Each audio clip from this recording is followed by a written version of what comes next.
ఈ నెల 16, 17 తేదీల్లో సామర్లకోటలో జరగనున్న సిపిఐ కాకినాడ జిల్లా 2వ మహాసభ విజయవంతం చేసేందుకు పెద్ద సంఖ్యలో పార్టీ శ్రేణులు తరలి రావాలని సిపిఐ రాష్ట్ర కార్యవర్గ సభ్యుడు తాటిపాక మధు పిలుపునిచ్చారు. కాకినాడ సాంబమూర్తి నగర్లో గల పిఆర్ భవనంలో సిపిఐ కాకినాడ 23వ మహాసభ జరిగింది. కామ్రేడ్ పుష్ప ఆదినారాయణ అధ్యక్షతన జరిగిన సమావేశంలో సిపిఐ రాష్ట్ర కార్యవర్గ సభ్యులు తాటిపాక మధు ముఖ్య అతిథిగాను, ఏఐటియుసి జిల్లా కార్యదర్శి తోకల ప్రసాద్ విశిష్ట అతిథిగాను, సిపిఐ జిల్లా అధ్యక్షులు బొడ్డకొండ గౌరవ అతిథిగాను పాల్గొన్నారు. తొలుత కామ్రేడ్ పొన్నమండ రామచంద్రరావు చిత్రపటానికి నివాళులు అర్పించారు. తోకల అన్నవరం వార్షిక నివేదికను సమర్పించారు. ఈ సందర్భంగా తాటిపాక మధు మాట్లాడుతూ ఈ మహాసభలో పలు తీర్మానాలు చేస్తున్నామని అన్నారు. ఈ కార్యక్రమంలో మహిళా సమైక్య అధ్యక్షురాలు భవానీ, పెద్ద సంఖ్యలో ఇంటి పనివార్లు, సంఘం సభ్యులు పాల్గొన్నారు. మా ఇంట్లో నా పని అయిపోయిందా, ₹1 ఇస్తే అక్కడికి వెళ్ళామా, ఇలా చేశామా.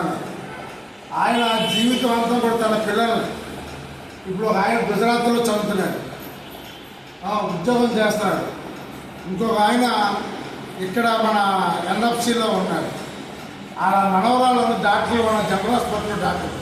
మీరు ఎవరన్నా వెళ్ళి జీజీహెచ్కి వెళ్ళి ఇలా మాకు చెప్తే సార్. ఓకే. భారత కమ్యూనిస్ట్ పార్టీ సిపిఐ కాకినాడ నగర 23వ మహాసభ కామెడి పప్పాల అధ్యక్షతన జరుగుతుంది. ఈ మహాసభకు ముఖ్య అతిథిగా నాతో పాటుగా కామెడి కే బోడకొండ, కామెడి తోకల ప్రసాద్ గారు, భవానీ గారు హాజరయ్యారు. ఈ 3 సంవత్సరాల రిపోర్ట్ని మన అన్నవరం గారు ప్రవేశపెడతారు. ఈ మహాసభలో కొన్ని తీర్మానాలు చేస్తున్నాం. ఒకటే, మత్స్యకారులకు ఇస్తున్న ఉపాధిని పెంచాలి. అలాగే 2 ఎస్సీ ఎస్టీ బ్యాక్లాగ్ పోస్టులు భర్తీ చేయాలి. కాకినాడ జిల్లా సమగ్ర అభివృద్ధి కోసం నిధుల సంక్షేమాన్ని అభివృద్ధి చేయాలి. అలాగే మున్సిపల్ కార్మికులకు సమాన పని సమాన వేతనం ₹26,000 ఇవ్వాలి. ఆప్కాసం రద్దు చేసి పర్మనెంట్ అందరినీ కూడా చేయాలి. ఇంట్లో ఎవరైతే పనిచేస్తున్నారో వాళ్ళందరూ కూడా ఈఎస్ఐ కార్డు, ఏదో హాస్పిటల్ ఉంది, ఆ హాస్పిటల్లో ఫ్రీగా వైద్యం చేసే విధంగా ప్రతి ఇంట్లో పనిచేస్తున్న ప్రతి కార్మికులకు ఇవ్వాలన్న కొన్ని తీర్మానాలు చేశాము. ఈ తీర్మానాలను ఇప్పుడు ప్రవేశపెడతారు.